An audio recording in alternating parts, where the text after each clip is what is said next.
I would love to do this story now if you two are cool about this, because you were the manager at the time. Yeah. You were the player that decided that you were too good to play for the England B team. What did I say at the end of our Premier League show?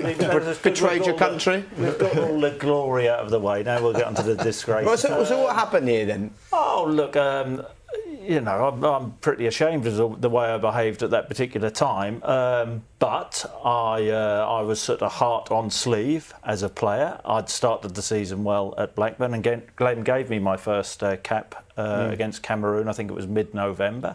And I did what all players do. I judged myself against other players in my position. Now, this was an era, Shearer, Sheringham, Ferdinand, Ian Wright, Michael Owen had come on the scene, Robbie Fowler, wonderful natural finisher, Andy Cole, you know, a lot of competition for places. But I'd done well, I did well in the subsequent 2 months before the next squad was announced against Chile. And I thought I would actually have a chance of starting the game. And then Glenn picked the squad and he put me in the B squad. Yeah. And I know you think I'm a nice guy, Jake, but I was really angry at that time. And I went to see Roy Hodgson, who was the Blackburn manager at the time, and I said, I'm going to phone Glenn. You know, I was really angry. And Roy, the diplomat which he is, he said, well, if you phone him, you know, you'll know the consequences.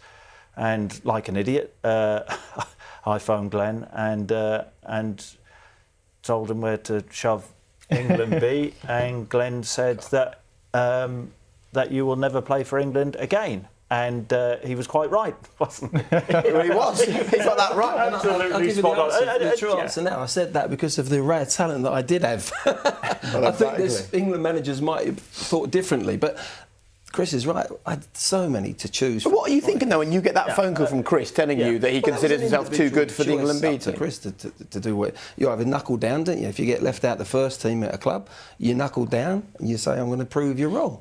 And I think if there was if Les Ferdinand had got injured, I would have been definitely looking at bringing someone. If Robbie Fowler had got injured at the time, I wouldn't have replaced him with Chris. I'd have replaced him with someone else. It was that when you're picking a squad, you've got to have that balance. And fortunately, at that time, I had 7, 8, maybe 9 strikers I could choose from. So I was in a very good, comfortable position. It still doesn't get away from the fact that I shouldn't have done what I did at that particular time. But you know, that was the way I felt, but I had no right really to phone Glenn. And I'm amazed you did that, because you're a sensible guy. Well, I was angry, Jake, and you know, I felt that I should have been in by right, but you know, I was an idiot because I cut my ties. Neither would I. Look, I think maybe I would have got more caps, but they were better players than me. But you know, I cut my nose off. I got sympathy for him. To a degree, because I went... So much sympathy, you chucked him out of the England team and never had him back in.